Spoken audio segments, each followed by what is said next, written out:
Ryan Timms makes history at the 58th edition of the Tuscarora 50, taking home $58,000 and doing something that hasn't been done in over 40 years. We jump into it on this week's edition of the High Limit Room.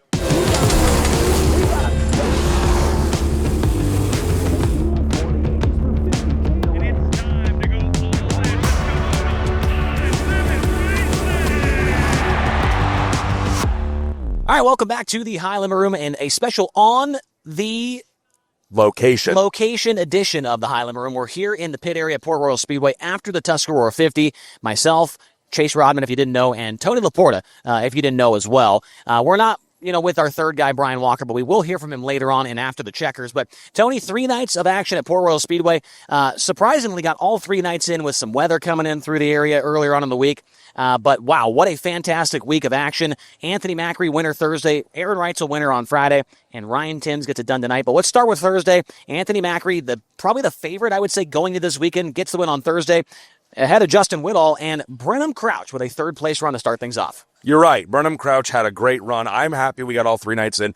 I remember hearing it over and over and over again on the ride Thursday. We are not racing. I don't know who said that. I don't either, but I remember hearing it, and we did race. We got 3 nights in, and Thursday was a great way to kick off the 58th annual Tuscarora 50 weekend. Yeah, Brenham Crouch. I mean, we'll get to it when we talk about Friday night, but I think Brian Walker dropped the stat earlier that if this weekend were like last weekend and it were preliminary night points that set the lineup for Saturday, based on his finish Thursday night and how well he did on Friday night, another top 5, I think, Brenham Crouch would have started third in the Saturday night A main event had it been by points. It was not. The young driver out of Lubbock, Texas is starting to slow down. He's starting to let things come to him as they are, and he's not overthinking, overworking. He was really, really good this weekend. He's been good the last 2 weeks. He had a top 5 at Skagit Speedway, his first of his career. Then he gets a 3rd place on Thursday night. He would run 8th on Friday, but still a really, really solid weekend for Brenham Crouch. Things kind of went off the rails for him on Saturday, but still a weekend to remember for sure. Looking back through the rest of the top 5 that night, Danny Dietrich, Rico Abreu, rounding out the top 5 on Thursday. With that top 5 run, Rico extended his points lead over Aaron Reitzel, who made his return on Thursday night, ended up 11th, and was still very impressive considering what he was battling. Yeah, it's crazy. If they wouldn't have had a plug wire come off during Capital Custom Trailers qualifying and not been buried behind the 8-ball, which everybody in wing sprint car racing today tells you. Qualifying. And for better or worse, whether you like it or not, that is the name of the game right now. You have to time trial well. Reitzel was buried, only running 1 lap because the engine shut off with that plug wire coming off. So you got to just wonder, what could he have done? Could he have challenged Macri? Would both preliminary nights have gone to the 1-foot wonder, the Clute Cowboy? There's so many new nicknames. Yeah, so many new nicknames. He loves all of them too. But yeah, Reitzel, I mean, to do what he's doing and to come back after the injury he had and to be in the kind of pain he's still in, man, it's really too bad people don't give him enough of a chance to learn about him. There's a bunch of fans who want to hate on him, and that's like all these guys out here. If you don't know him, you probably don't like him. But once you get to know him, you really find out who they are, and Reitzel has just exemplified all year the character and the toughness of sprint car racing drivers. He's a great part of Kubota High Limit. He really is a great addition to the series in 2025, and we'll talk more about him here in just a moment. I mean, we talk about that shoe that he was wearing, right? I mean, he came back with a shoe that had multiple layers of carbon fiber on it to try and reduce the amount of bouncing around that foot would sustain while he's going around the racetrack. And then one night later, you mentioned on the broadcast tonight, I do like trends. Earlier this year when he blew his nose out at Las Vegas, it took 2 races to get back to victory lane. This time, broken foot, 2 races later, he goes to victory lane on Friday night over Anthony Macri, who had a 1st and a 2nd, Brent Marks with a 3rd place run, Ryan Smith 4th, and Parker Price Miller, who led for a few laps, ended up in the 5th spot. Wow, Parker looked great all weekend, and they just seem to get better and better and better. And Bernie Stubjen and I talked in the pit area a little while ago. I mean, Bernie owns and operates Indy Race Parts, right? One of the major outfitters to sprint car teams, wing and non-wing, dirt racing teams in Indianapolis. He's located there just off of a Gasoline Alley, like in South Speedway, I guess you'd call it. And so because of that, he's not able to get on the road very often and take that 71 Indy Race Parts machine racing. I think this was their 12th or 13th night of competition this year, maybe. And so for him and Parker, who work so well together, remember, Bernie was Parker's kind of de facto crew chief when they started as full-time members of Kubota High Limit last year. Bernie just does not have the time to put that car together and figure it out. Parker said it during his heat race interview at the scales. He doesn't want to be cocky, but he said, he just thought that if they had the time and they could put it together, they would be a force to be reckoned with. And they were all weekend long, 12th, 5th, and 3rd here on the finale as well. He ran out the top 5 on Friday. I think he just missed the podium tonight. He did. Fourth. That's right. 4th in the feature, excuse me. But with that win for Reitzel, he would now chop down Rico's lead going into the finale to 4 points at the top of the championship lead. And by the time the finale was over, he would then be the new Kubota High Limit Racing points leader. But he was not the story in this feature tonight. No. It was a battle of Justin Peck and Parker Price at the beginning, but then towards the end, at the start. But then at the end, it was Justin Peck, Ryan Timms, mano a mano, and Ryan Timms just literally, might have to bleep it out, but I mean, he just whipped their ass tonight. There wasn't even question. There was no question about it. It was mano a mano up to the halfway mark. And then it wasn't. Yeah, and then after that halfway break, and I'm not a crew chief. I'm not going to sit here and tell you, oh, this is exactly what they did, because half the time I don't know, right? But what I can tell you is they were working on Justin Peck's number 26 a lot longer than they were working on Shane Liebig's number 10 for Ryan Timms. And again, you don't have to know the adjustments. You don't have to know what they were doing to know that if they walked away from the 10 before the end of the open, with like 30 seconds left. And the 26 guys were still there putting stuff back on and buttoning it back up. That tells you that they had more to correct on the 26 to get it to where Justin Peck wanted it. Ryan Timms was sitting there sipping on ice water. Maybe that's because it's what he has in his veins. It didn't even look like he was sweating. No, I don't think he was, but I don't know. What is he, 19 years old? I don't know what you got to do to sweat at 19. He looked very comfortable in that race car. Shane Liebig and him. That's what Ryan said. I started out in victory lane by saying, Ryan, 8th place in the C main last year. That's where he finished on the Saturday. He wasn't even top 10 the first 2 nights here. Nope. He hadn't even made a show with High Limit here in the past until this week. But I asked him, I said, 8th in the C main last year to a win following the Knoxville Nationals. What's changed? And he said it. Shane Liebig, this team, teaming up with the number 10, has completely pointed his career in a different direction. And it's just amazing to watch what they're doing right now. I mean, they are making history. I mean, I mentioned it during the broadcast. I mentioned it at the open of this as well. For the first time since 1985, a driver wins the Knoxville Nationals and the Tuscarora 50 in the same weekend. That was Doug Wolfgang. He did it back-to-back, 84 and 85. Kenny Well, the other guy to do it. 40 years. This kid's 19 years old. And the other thing I liked about his interview down there after he won was, I don't think anybody thought we'd win the Knoxville Nationals or the Tuscarora 50 all year long or any of these races. But here we are standing there. I mean, that's what we're talking about now is something that I don't think anybody would have thought they would win the Nationals or the Tuscarora 50, but they won both of them. That is just insane. And for them, it's crazy to see like a non-national touring team as well make that happen. Yeah, and I also, you hit the nail on the head, the non-national touring team, but Ryan Timms still thinks in the terms of national touring competition because he said in Whiskey Myers Victory Lane, I can't believe my first outlaw win, Knoxville Nationals, and my first high limit win, the Tuscarora 50. Now, you can debate the semantics if you want. Is the Knoxville Nationals really a World of Outlaws race? I don't know. It's show-up points only, so you can kind of start to, kind of slice some hairs there if you want. But I like that Ryan, even at 19 years old, is thinking so big picture and going, I'm an Outlaws winner. I'm a high-limit winner, and I've done it at these massive stages in the sport. I mean, it's crazy to win those 2 races and those be your only 2 national wins with either series. The other guy that we need to talk about, there's a couple of them, but Justin Peck. I mean, absolute heartbreaker last week for his boss's race at the Skagit Nationals. Led 32 laps, lost to Rico Abreu, ran second. 2 nights before that, on the Thursday prelim, he ran second again, led a bunch of laps in that one. Tonight, he leads half of the race, 25 laps, comes home second for the second week in a row. That big win for Justin Peck is coming here very soon.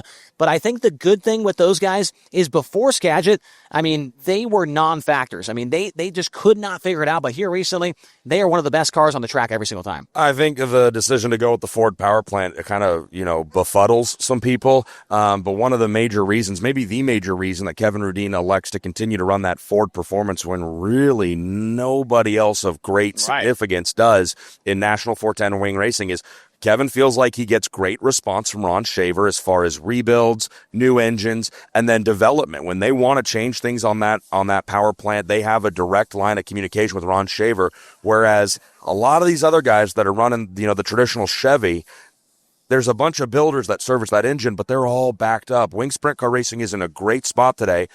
I know everybody thought High Limit would kill 410 Oh, yeah, racing, it's terrible. It's terrible. Yeah. but it's actually been the opposite. There's so much 410 wing racing going on. A lot of these, Chevy engine builders are so backed up. Kevin Rudine and the Skagit Speedway team feel like they can get a lot of response and they get their engines back to them. They're still developing that engine, which is why you've seen the up and the down of Justin Peck. But you're right. Once they crack that code, once that Ford is bulletproof underneath them the way they need it to be, it's going to be just a very short fuse till they explode on the scene and start knocking off these big wins. Yeah, it's been great to see him running well here recently. And, of course, rounding out the podium is Aaron Reitzel. And with that run, Rico Avery way down in 15th position. Reitzel is going to leave Port Royal and head to Lernerville with a large points lead at the top of the Kubota High Limit Racing point standings.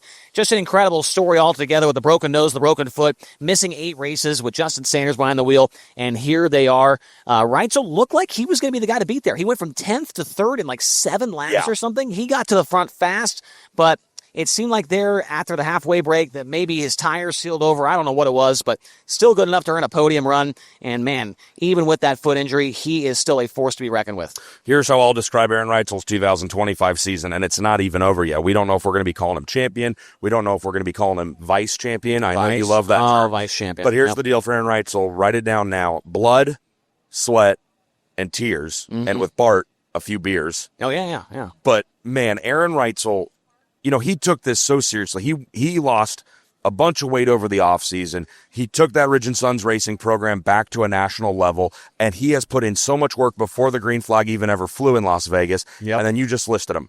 A broken nose, a broken foot. Here in the middle of the summer, High Limit Racing broadcast started, and it felt like an NFL or an MLB show because we had to go through the injury list of who was hurt in the series. And Aaron Reitzel just gets knocked down, but he never stays down, right? He wants this so bad. He supports what High Limit is trying to do in sprint car racing. He's a champion of the sport, even if he's not a champion of Kubota High Limit yet. Yep. And he is taking this so seriously. He cares about it so much. Blood, sweat, and tears. I mean it. That is Aaron Reitzel's 2025. Yeah, it certainly is. I mean, it's been incredible to watch what he's been able to accomplish this year. Now, let's look at the back part of the outside the podium, and I'll pick one guy, you pick one guy to highlight here to wrap things up. Parker Price Miller was 4th. Troy Wagaman Jr. was 5th. Logan Wagner, P6. Danny Dietrich was 7th. 8th to Chase Dietz. 9th, Brent Marks, and 10th to Ryan Smith. I am going to take Troy Wagaman Jr. Yeah. Hard charger, 21st to 5th. This is a team that runs Port Royal for PA Speed Week. There you go. They run PA Speed Week. They run the high limit shows. They do not run Port Royal that often. They are a Lincoln-based car. But Troy Wagaman, 2 nights in a row, gaining 10-plus positions in the feature to a top 5 run. A big hat tip to Troy Wagaman and Hefner Racing Enterprises 2017. Next year, maybe they have to switch things up and start running Port Royal more often, because if they do, they could potentially be a factor for the Tuscarora 50 or Bob Whiteker Memorial win next year. Nice job to them. We've saw them every night. Oh, you haven't been with us, but every night at Rudders, we've been seeing Troy Wagaman Jr. in there picking up some food, and I think we're getting rained on right now, Tony, but who do you want to highlight in that little top 10? I will tip my hat the more traditional way because I'm also not taking my cap off. Yeah. We know why. That'd be bad, yeah. Brent Marks, I mean, what did he start? I think 18th. Yep. And goes to the work area immediately off the start, right? I mean, I don't think we're 2 or 3 laps in. Yeah, we're less than 5 laps in. And Marks has to go to the work area with a flat right rear. And then they race their way all the way back to a top 10. I don't want to say it's the yellow car, but it might just be the yellow car. Keep that thing going. I mean, it looks great. It's easy to pick out of a crowd. Heath and Jared just look phenomenal. Chef's kiss in the yellow crew shirts. But, I mean, Brent absolutely just bared down. I mean, He got up in the saddle. He did whatever metaphor you want to say. To start as low down as he was, to get mired back after 27th place was where he restarted. Yeah, to go back. And, I mean, dirty air is a real thing in wing sprint car racing, folks. And the half mile here at Port Royal Speedway, if you're outside the top 8, honestly, the top 5 probably, you're feeling the very adverse effects of dirty air on your top and your nose wing, and it makes it hard to get around this place. And so for Brent to do what he did and come back through the field like that, tip of the cap. And the one thing I wanted to close out on in this little section is the track, because last year a lot of people had the sour taste in their mouth. It took rubber around the bottom for 40 laps. Rico Avery won. Nobody was happy with, besides Rico, about how that race went. Tonight, they had 50 cars in the pit area, 6 heats, a C main, a B main. The track was pristine, a cushion on the wall that you had to man up to run, and it was a lot of fun to watch. Obviously, Mark's coming from the back to the front, Troy Wagaman back to the front. It provided a lot of passing. They nailed the track surface this year. Yeah, Steve Steinley is a big part of the track prep. I don't know if it's completely his responsibility, but I know he's very involved in it at JT Power Sports and Jake's Golf Carts. That's Razor Steve, some people call him. And he's always thinking. He's always looking at the track. He comes up and talks to you and tells you what he thinks he's going to do tonight or the next night. Hi, Danny. What's going on, everybody? We're here with the High Limit Room. This is not a Dirt Vision production. Are you okay? Are you going to be allowed to be on this? I'm great. I'm really good. How are you guys doing? Contract obligations, though, Danny. Get rid of the bike. All right. That thing just fell over. That thing might be broken. Tell us about your race. What do you think about the race? We were just talking about how good the track is all 3 nights. Very what do you good. think? You didn't like it? It was. Seemed racy. Seemed through the middle. Huh? What's that? It seemed through the middle. What about your winner? Ryan Timms. I think he needs to go on vacation really bad. Oh, my. Like 2 weeks off and then go on vacation. The guy is awesome. I think they're doing awesome. I think it's pretty cool to see. I mean, like, who doesn't want to see it? Yeah. Who doesn't want to see it? I think it's cool. I think Ryan's a good kid, and I'm happy for them guys, but get the hell out of Pennsylvania. Danny, it's the only time all year he's been in Pennsylvania. He's been here in a family car years ago. In years, yes. But no, in all seriousness, you guys see this every year. Like, somebody gets hot, doesn't matter where you go in the country, you're going to be fast. Yep. They're in Pennsylvania, and they're fast. Very fast. So it doesn't make any sense. Like, you watch their car, wings flat, he's on the left rear, and he's driving forward. Yeah. Like, banging the wall. How in the hell does any of that make sense at Port Royal? Right. I followed him for like 2 laps, and he was gone. 7-second lead. A 7-second lead. Hey, you look good with a flow mic. He's got to be cheating. It may be because he drove a midget. I don't know. Yeah, those midget drivers. Yeah, exactly. A midget. Danny. I had to say it. A midget racer took it to you guys. Hey, listen, dude. He is not a midget racer. He's a sprint car driver. He got caught up in midgets for a while. That sucks. So imagine if he had started racing sprint cars sooner. He'd probably have like 3 Tuscarora 50s by now if he didn't run midgets. Keith Kuntz wasted so much time with him. Man. He could have been in sprint cars way sooner. But I just tell you, you look phenomenal with a flow mic in front of your face. Yes. Dude, I've been trying to get a chili bowl to do like, hey, listen, what's it like to crash with JJ Yelly? Oh, that would be the perfect job for you. Hey, JJ really screwed you there, or it could be. I'm not picking on JJ, but like I just want to be like, hey, It sounds like you are. Yeah, that was kind of a random person to pick there. Hey, well, JJ's awesome. I think He is awesome. Like JJ. You're pretty good at asking questions on Twitter, here with a microphone in your hand. Why don't you come hang out with me in the infield at a few more of these races? Yeah. I said, well, it'll probably be on Dirt Vision, but Why? Why? Because Why? I don't know. Because when do I not race when you guys are broadcasting? I guess so. That's a good point. If you don't want to hang out, just say it. He jumped in here. Yeah. This was not planned, by the way, folks. Yeah, make sure that thing's okay. It's fine. Trust me, it's been crashed before. We got to go to the next segment. Hey, the bell broke the first weekend we had it. What's the next segment? Interview after the checkers. yeah. Brian Walker probably talks to that cheater Ryan Timms. Yeah, that midget guy. Damn it. That He's got a midget right foot that is not legal. His right Right foot. foot that's not legal. I think that's Aaron Reitzel you're thinking of. One, too. I don't know. When we're not even allowed to have carbon fiber, let alone. He's got a carbon fiber foot. Yeah, exactly. Foot Man. boots. We'll have to check the rule book on that one. Listen, dude, listen. It's Tuscarora 50 weekend. It's a great weekend. Yep. It's Saturday night. There's still a line to get out of here. Yep. Right? It's what, an hour after the checkers? It's probably. longer than that, yeah. There's still a line to get out of here. And it's the finale of Port Royal. It doesn't get much better than this. Yeah, I agree, Danny. Well, thanks for jumping in here, man. This has been a great middle segment. I don't know. Get my paycheck. Oh, well, is it a big one? Hell no. But I get me one? I did save myself. We were terrible. Terrible. What'd you run? A wholesale change it to red. 11th place? 7th. We went 11th. 11th. How's that horrible? Afterwards, we were 11th at the restart, then went 7th. How's that horrible? We were terrible. Oh, come on, Danny. Maybe I felt like Ryan Timms. You were only terrible when that one really It young. looks terrible. I felt terrible. You were only terrible when that one young child begged you to spin the wheel in your honor, and you wouldn't let him. Well, everybody else was spinning their own, and then I said I'm going to get to 36 because I didn't do that, And that's what happened. and I did. He did do it. Now, I don't know how we're going to go to the next section, but, Danny, now let's go to Brian Walker with Ryan Timms. Let's go to Brian Walker with Ryan Timms.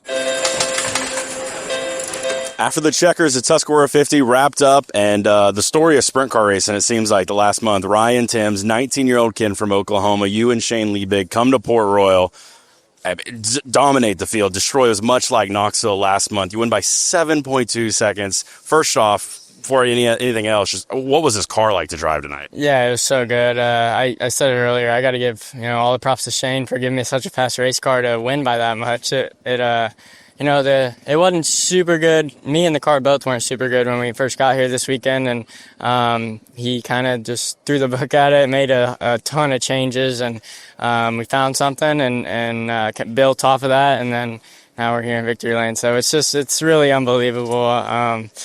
If you would have told me I would be winning the Tusky yesterday, I would have just called you crazy. Yeah. So within the last 30 days, literally, Knoxville Nationals, Houston's track title, right? Yeah. Come to Port Royal, get the Tusky. Kenny Weld, Doug Wolfgang, and you. Only 3 drivers in the history of sprint car racing to win the Knoxville and Tusky. What has the past 4 weeks been like? It's been unbelievable. It's been a dream for sure. To win one of these races is what people chase their whole lives, and let alone 2 in the same year. It's just hard to put into words how amazing it is and exciting it is. I seen that stat before we got here. I don't know who posted it, but that if I were to have won, I was going into the weekend thinking like, yeah, I mean, we could win it. And then after the first 2 nights, I'm just like, all right, let's get a top 10 tomorrow. And we just found something. I don't know. My car is so good on top, bottom, middle. I definitely figured it out a little bit as a driver, and I think we could definitely still be better here, but we were just, we put ourselves in the right position. I qualified good, ran a good heat race, and then got close enough to the front that gave us a shot to win. It's crazy. I posted it at Knoxville when you won that race. It was like literally 8 years ago. I was interviewing you at the shootout when you were this freaking tall, running junior sprints. You won that.